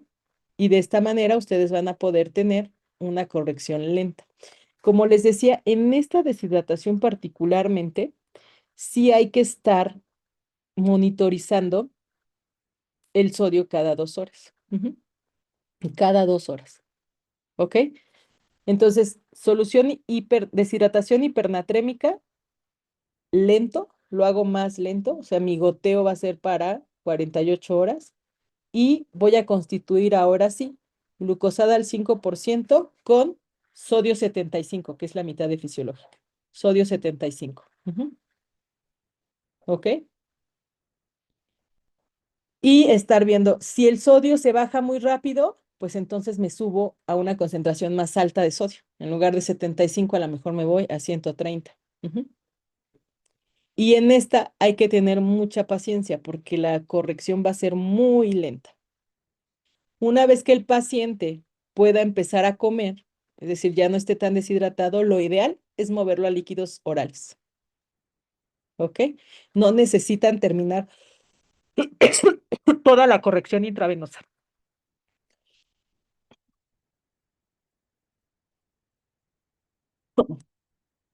¿Hasta aquí vamos bien?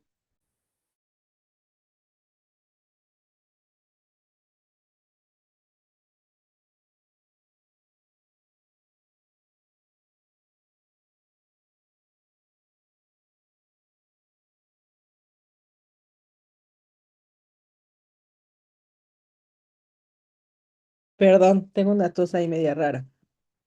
Entonces voy contestando las preguntas porque sé que aquí es donde vamos a tener más. Eh, me preguntan si es un recién nacido. Margarita Castrejón, para los recién nacidos, para la deshidratación hipernatrémica, eh, hay otras pautas, pero es muy parecida. Nada más en el recién nacido, cuando los sodios son por arriba de 180, prácticamente sí se tiene que estar haciendo una corrección, así como esta. Y en estos pacientes, pues vigilar porque el riesgo de que hayan tenido ya algún daño cerebral o daño renal es importante. Pero sí tienen algunas especificidades. Aquí no los toqué porque hay toda una clase de hipernatremia neonatal. Con todo gusto, digo, yo puedo platicarles de ella, pero si no, también puedo comentarles con quién es experto en deshidratación hipernatrémica neonatal, específicamente. Pero sí podrían seguir esta pauta, la verdad es que sí, pues más de 15 días, sí. El doctor José Ángel Dueñas me dice, la terapia oral con sodio de 40, SR40, no, acuérdense que no, mínimo debe de ser 60 miliequivalentes litro o 75 miliequivalentes litro, ¿se acuerdan? Y dijimos que la relación sodio-glucosa sea cercana 1 a 1. Y si no, no son buenos para generar la absorción de agua. Si solo tienen mucho sodio, solo tienen mucha glucosa, no funcionan. Entonces debe ser cercana 1 a 1. Ujú. Ok. Em, ok. No sé si hay alguna otra duda por aquí. Ahora les voy a decir nosotros qué hacemos. Justamente esto nos ha ayudado un poquito a nosotros a poder hacer más estándar las soluciones. Ujú. Nosotros hacemos una preparación.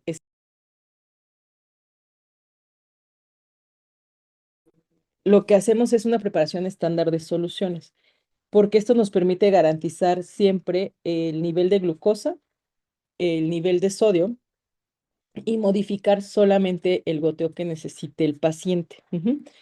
Entonces, para cuando hacemos estas correcciones de deshidratación, pues para nosotros es igual muy sencillo, porque esta misma preparación lo único que hacemos es aumentar el goteo, que si se fijan es lo que pasa con estas nuevas recomendaciones, ¿no?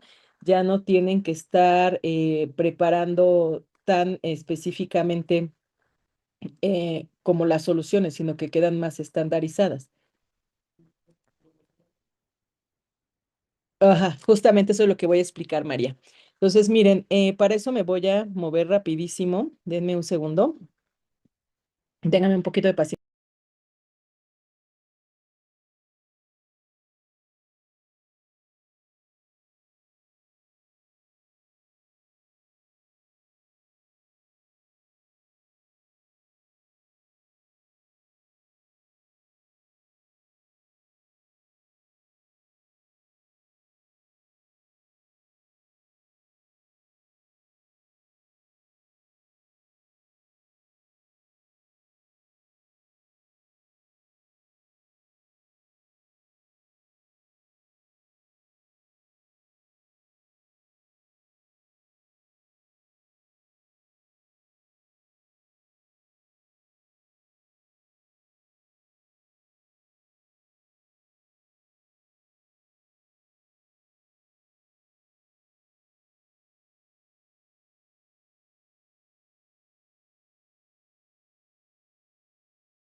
No lo ven ahí, ¿verdad? No, no aparece. No, doctora. Mm, Deme un minuto, por favor, no desespero. Es que Sí, esto no es... se preocupe, tome su tiempo, por favor, doctora. calculito que les hice, pero aquí está.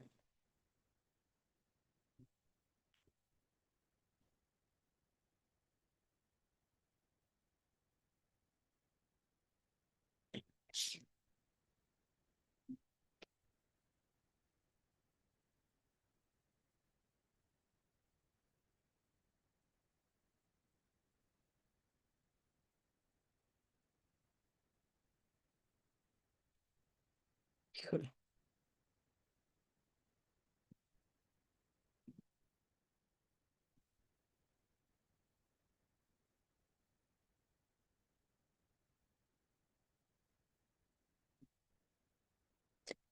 Ay, no. No, ¿verdad? No lo logran ver. No, no se ve, No, doctora. no sé por qué no me deja compartirlo adecuadamente.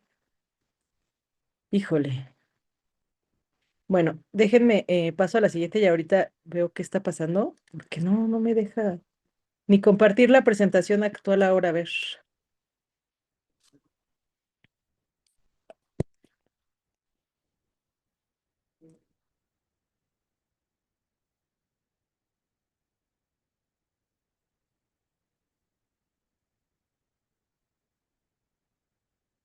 Déjeme cerrar todas las ventanas.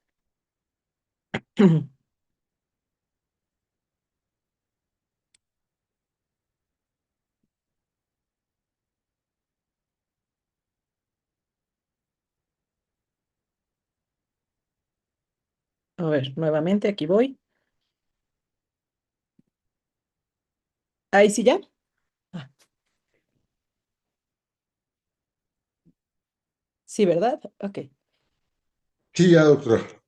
Bien, miren, entonces, un poco para aclarar esta duda de la doctora María Melisa Camal y el doctor Dueñas, que también nos hacía hincapié de las soluciones, nosotros lo que hacemos es una preparación estándar, ¿ok? Entonces, nosotros preparamos todas las soluciones, esto nada más para que sepan, es una nomenclatura nuestra que representa que utilizamos el método Holiday Cigar, 100 mililitros por 100 calorías, 75 miliequivalentes por litro de sodio y 20 miliequivalentes por litro de potasio. Entonces, nosotros lo que hacemos es que preparamos en una solución glucosada 500 mililitros y le ponemos 12,5 mililitros de sodio hipertónico. Si ustedes se acordarán, 1 mililitro de sodio hipertónico son 3 miliequivalentes de sodio. Ujú. Entonces, y le ponemos el potasio a lo que ellos requieran, ¿no? 20 miliequivalentes es nuestro basal. De esa manera, nosotros tenemos unas soluciones que siempre nos van a dar glucosada al 5% y 75 miliequivalentes por litro de sodio. Y solamente vamos calculando el goteo. Por ejemplo, si es un niño que pesa 10 kilos, como el que veíamos en el ejemplo, y le tengo que poner 1500 mililitros de líquidos totales, pues divido 1500 entre 24 horas y eso me da el goteo de las 24 horas. Ujú. Eso para nosotros ha sido mucho más fácil. No sé si hasta aquí me explico bien. Entonces, esto a nosotros siempre nos va a dar un sodio de tonicidad adecuada.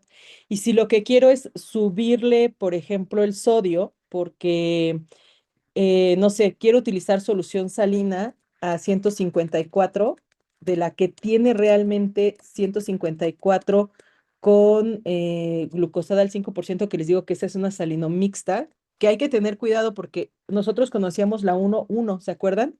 La 1 a 1, y esa 1 a 1 para nosotros, pues era la solución que tenía glucosada y sodio, pero la solución 1 a 1 que teníamos antiguamente en realidad tenía 2,5% de glucosa. Esta salinomixta real, que yo la única que he visto que la maneja es PISA, aquí en México, sí tiene 5% de glucosa y 154 de sodio. Entonces lo que voy a hacer son esos 1500 mililitros que necesito, pues los calculo para un goteo de 24 horas. Ujú. Y si me toca un hiponatrémico, en donde le tengo que poner, ay, ¿cuánto de glucosa kilo minuto queda? Mucho más fácil, doctora María de Lourdes. Les decía que como aquí siempre la cubeta está a una concentración al 5%, Entonces, y si yo a este niño le estoy pasando 1500 mililitros, entonces siempre vamos a tener una glucosa kilo minuto entre 2,3 y 3,4. ¿Cómo lo sé? Ah, pues porque miren, acuérdense que tener una solución glucosada al 5% significa que yo tengo en 100 mililitros 5 gramos de glucosa, ¿ok? Pero a mi paciente, a este paciente deshidratado, por ejemplo, no le estoy pasando o no le voy a pasar 500 mililitros en 24 horas. O sea, si ustedes lo reflexionan, en realidad a este paciente yo le estoy pasando 1500 mililitros, ¿se acuerdan? Entonces, si yo transformo eso, en realidad le estoy pasando 75 gramos de glucosa. Pero como la glucosa kilo minuto se expresa en miligramos, lo multiplico por 1000. Y entonces esto me va a dar 75,000 miligramos, ¿ok? Pero la glucosa kilo minuto es glucosa entre lo que pesa el paciente, 10 kilos,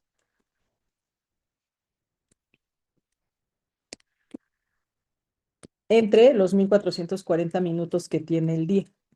Entonces, a este paciente al que yo le estoy dando una solución que es Holiday Cigar más una corrección del 15% de deshidratación de glucosa kilo minuto, yo le estoy dando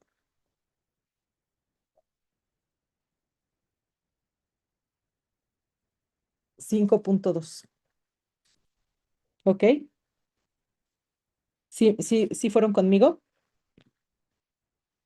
Esta es la fórmula larga de hacer la glucosa kilo minuto. Yo sé que todos van a tener muchas formas de calcularla, pero les voy a decir, a mí me gusta siempre partir de la concentración real de la cubeta, ¿ok? Porque a veces pasa que yo dices, ay, no, ¿sabes qué? Yo le quiero subir la glucosa kilo minuto y entonces, no sé, le pones aquí una solución, dices, le voy a poner, como decía el doctor hace ratito, 1/3 de glucosada, solución glucosada al 10%, le voy a poner 135 mililitros, le voy a poner solución fisiológica al 0,9%, 375, ¿sí? No me estoy equivocando. 135 más 375. Ah, sí, sí me estoy equivocando. Son 125 aquí, ¿ok?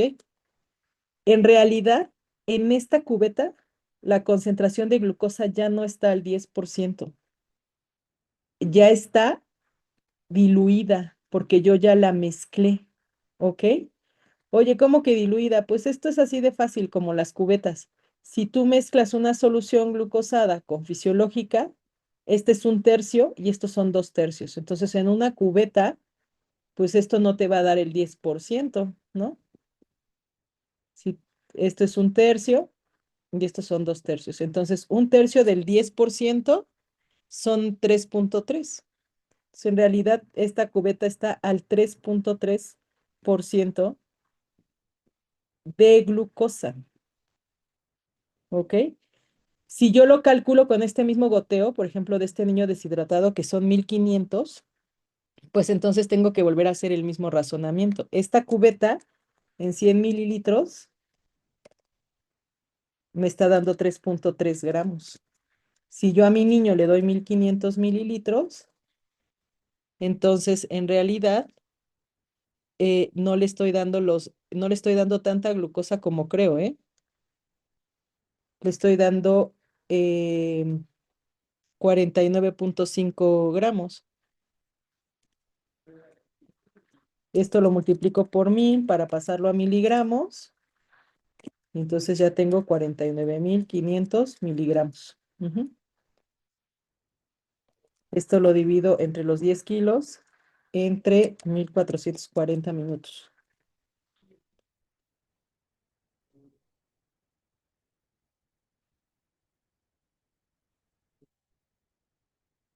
Vayan haciendo el cálculo para que vean que no es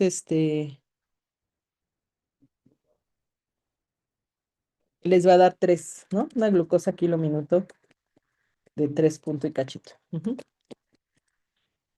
¿Sí? Entonces, ojo, cuando hagan estos cálculos,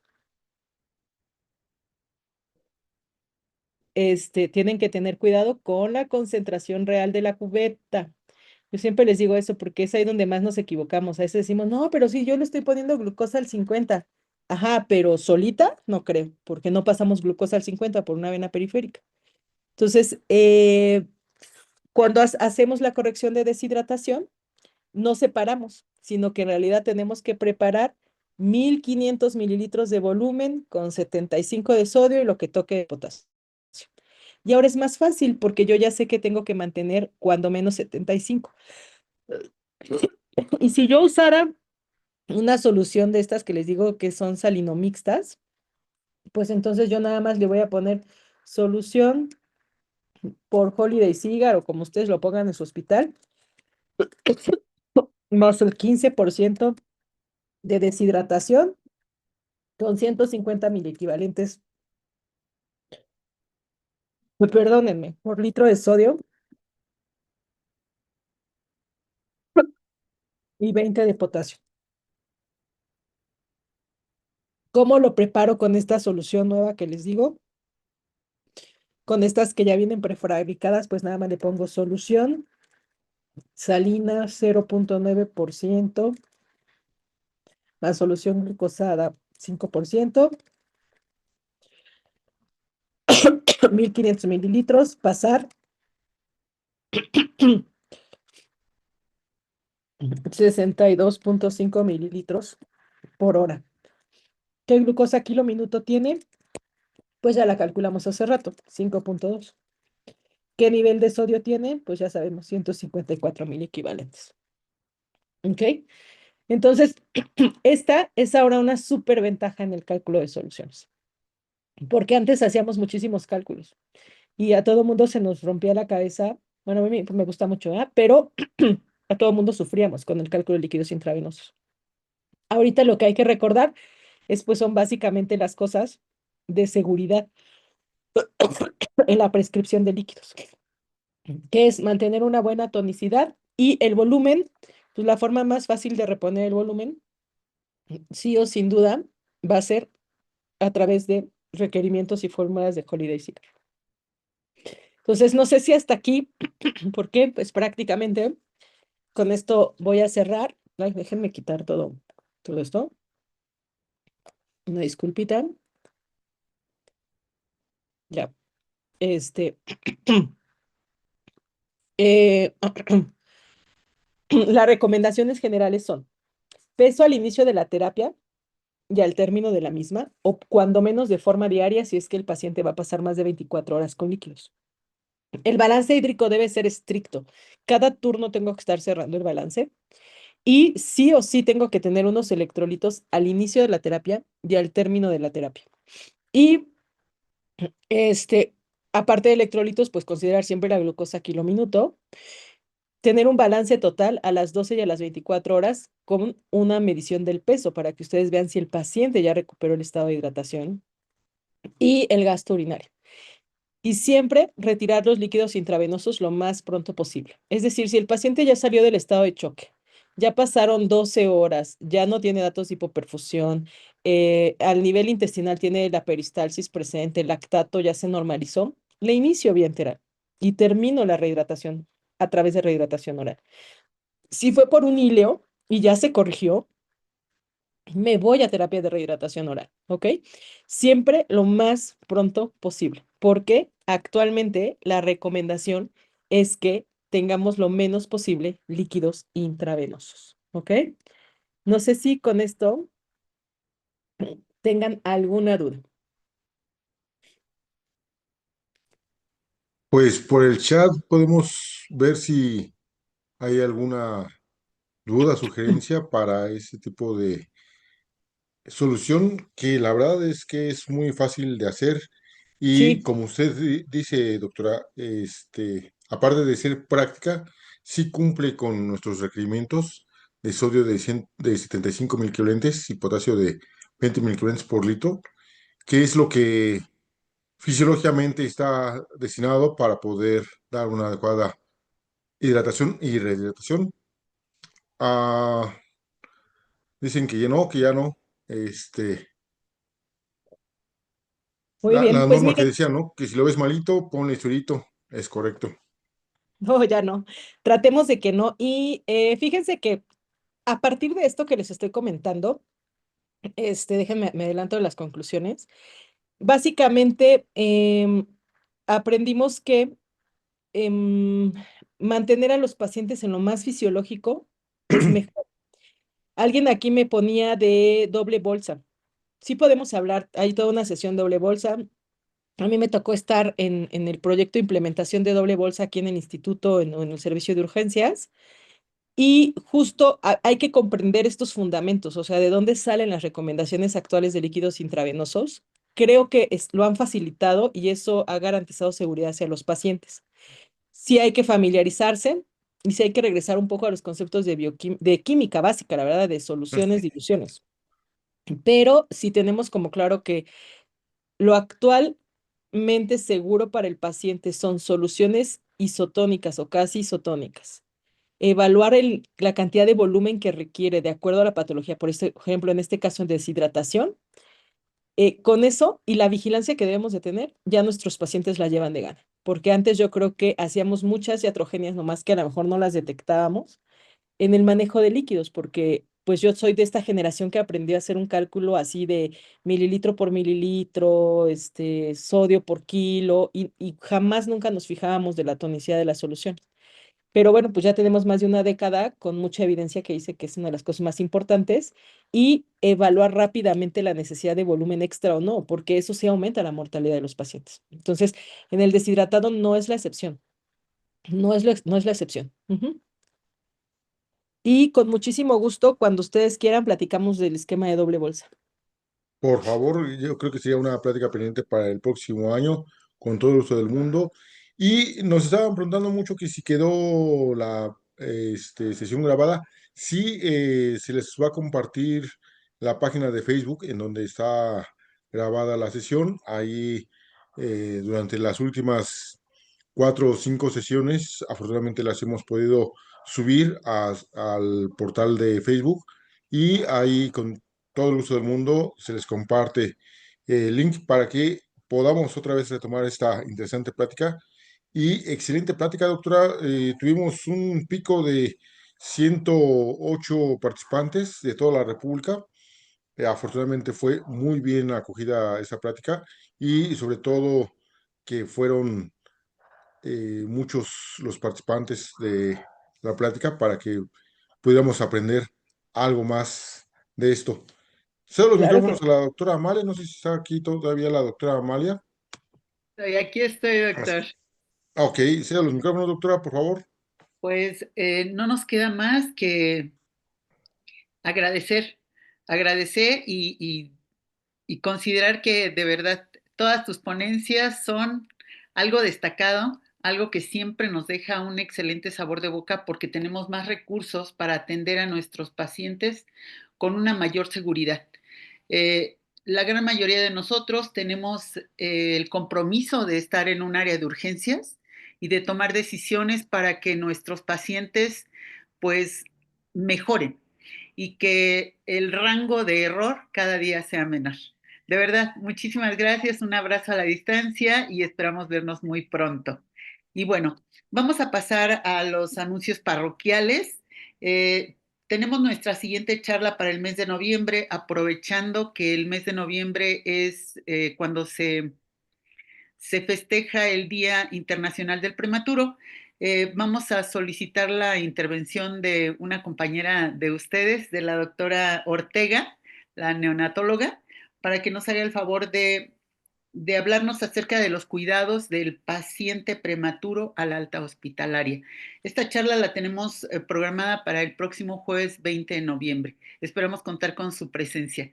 Y con respecto a ti, Vale, tu constancia te va a llegar a través del correo electrónico y de verdad más que agradecidos. no, al contrario, me encanta. Muchas gracias. Que pasen buena noche. Igualmente, buenas noches. Buenas noches a todos, muchas gracias. Esperamos verlos en la próxima plática. Las constancias serán enviadas a los correos que ustedes nos hicieron favor de aportarnos, por favor, en la hora del registro. Muchas gracias, doctora Rosa Valentina Vega. Muchísimas gracias por su participación. Quedó muy claro. Cualquier cosa le estamos molestando, por favor. Un abrazo. Gracias. Hasta luego. Gracias, buenas noches. Buenas noches.